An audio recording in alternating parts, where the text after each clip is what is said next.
The Pass Master, appreciate the super chat, my dog. We got Mitch. Does the Atlanta Falcons go get help for Matty Ice, JuJu, or Allen Robinson maybe? Or does Matty Ice go to another team? Great work as always, Chat Sports.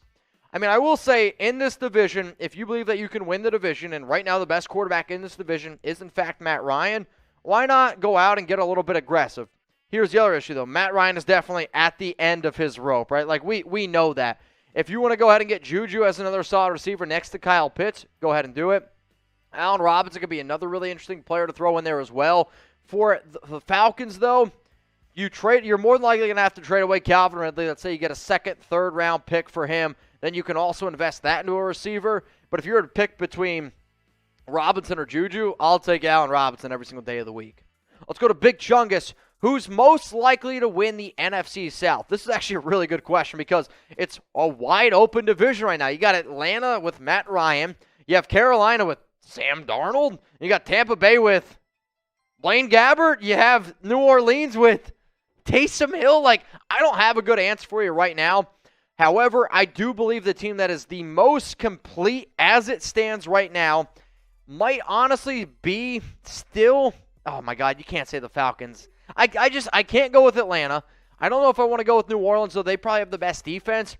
If Tampa Bay can get a middle-of-the-road quarterback, I still think they have a lot of really good players around them. So for that, I might still go with Tampa Bay, but I don't feel great about it. It's a good question. You guys let me know who's going to win the NFC South down in the comments section. From Optimus Negative, thoughts on Nicholas Petit-Frere? Up and down, inconsistent.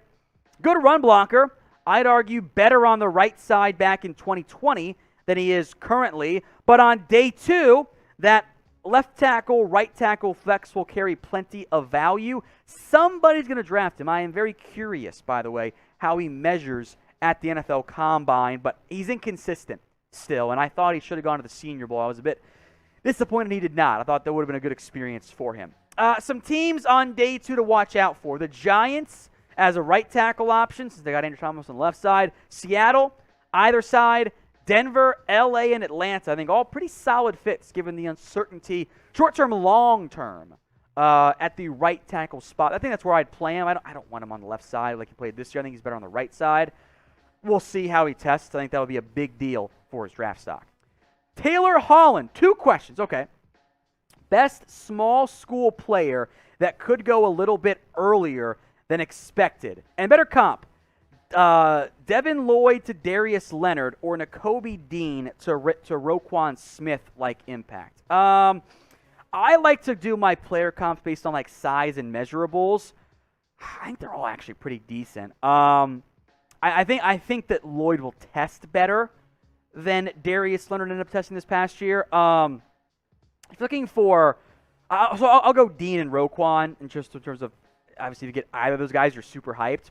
Small school guy who's going to go earlier than expected. How early does Christian Watson go out of North Dakota State, the receiver? He could go maybe early day 2. Other very small school guys I could see going early. Trying to think of like maybe names we haven't mentioned before at all here on the channel. Does Tyler Algier count as a small school? Is BYU?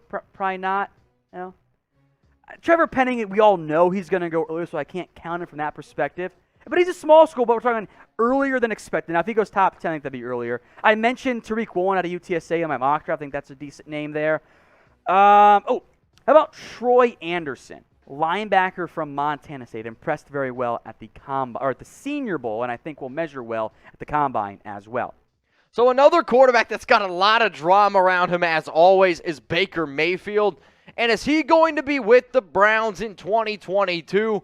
Go ahead and type your Y for yes, or you can go ahead and type your N for no. If you want to get a question about Baker Mayfield on the show, the way to do it is use hashtag NFL. Will the Browns have Baker Mayfield? Kind of frame it like that. So Y for yes, N for no. Will Baker Mayfield be with the Browns? So St. Patrick's Day, this might be breaking news to some of y'all. It's March 17th every single year. Every single year. Harrison Graham. So if you guys want to go ahead and get some awesome St. Patrick's Day gear for your favorite NFL team, go to chatsports.com/NFL Green. Every year, and I'm not kidding you when I say this, every year, My girlfriend looks at me and goes, what do you want to do for St. Patrick's Day? I'm like, I don't care. We can do whatever. She's like, what are you going to wear? I don't have anything green. I'm going to be honest with you. I never wear anything green. You know what I will wear, though? If it's Raiders-centric or if it's my favorite team or player, I'm going to rep that. And I can then go ahead and rep that on St. Patty's Day. So if you plan on going to a parade, if you plan on going to a party, if you plan on just getting schmacked, then you might as well do it in your favorite team's gear. So go to chatsports.com/NFL Green. We got all sorts of stuff, not just the stuff you saw up on screen. But here's the thing, y'all. It's going to go quick, and if you want to get it before St. Patty's Day, you got to go to chatsports.com/NFL Green. Let's go to Breeze. What do you think about Jermaine Johnson III? I think he's a sleeper in this year's draft. He was a sleeper. Jermaine Johnson about a month ago was going at like 30s range in some mocks. Heck, there were some people that weren't putting him in the first round. Now, when you see Mel Kiper putting Jermaine Johnson at number 13, I don't know if you could be considered a sleeper anymore. He's a good player. He's long, he's lanky, he's a good edge rusher. But if you start going in top 15 of mocks, the whole sleeper category, it's gone and out the window. What position is taking the most the first round of the draft? So which position gets taken the most in the first round of the NFL draft? I'll say offensive tackle, because I could see 5 offensive tackles going in the first round. Quarterback's always going to be thrown out there. Wide receiver, we could see 6 wide receivers go. You know what? I'm gonna go wide receiver. That's going to be my answer. I could see 6 receivers going in the first round of the 2022 NFL draft. All right, y'all, it's your turn to take a guess here. Where will OBJ sign this offseason? He's one of the top wide receivers in free agency. I have him ranked at number 4. Unfortunately, though, for him, he did tear his ACL in the Super Bowl. I almost said national championship game. Where is my head at? So where will OBJ sign this offseason? From Blood Wolf, thoughts on Drake Jackson for USC? You're banking on the upside. I got my notes done here. I got a second-ish round grade, at least before combine and stuff. He cut down his weight, dropped 25 pounds his freshman year. The production's always been kind of middling as well, but he's got bend and burst. He's young. He only turns 21 in April. There are flashes of those elite traits, but I don't trust him right now against the run, and he's got to add more power. So I think you gamble on that type of player in day 2.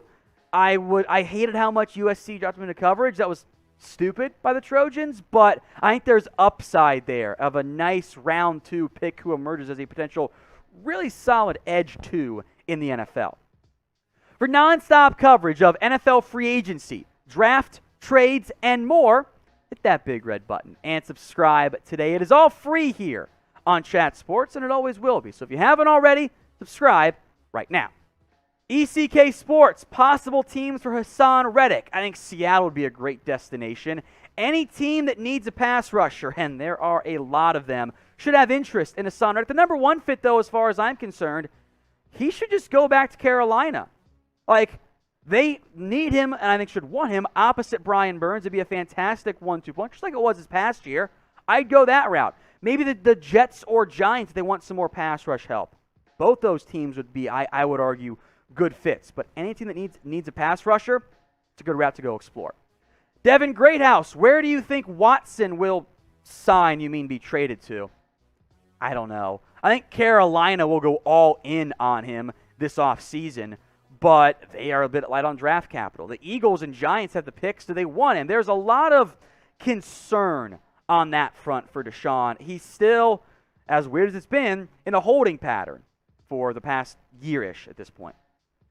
Final question here. It's a super chat coming up from Taylor Holland.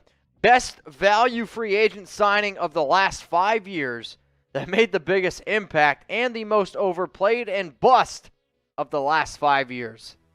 Yikes. So the best value free agent signing of the last 5 years, dude, I'd have to really sit down. And most overpaid and bust of the last 5 years, well, the name that comes to my mind right away from a Raiders standpoint is Trent Brown, because they made him the highest paid tackle. They put him on the right side, essentially paid him $76,000 per snap. So that's an absolute bust. In terms of the most overpaid, can anybody think of a super overpaid or underpaid free agent? That's the thing. Zeke wasn't that. Let me come back to me. Message me on Instagram, Taylor. I'll try to give you a better answer, but going back to the past 5 years is never an easy thing to do.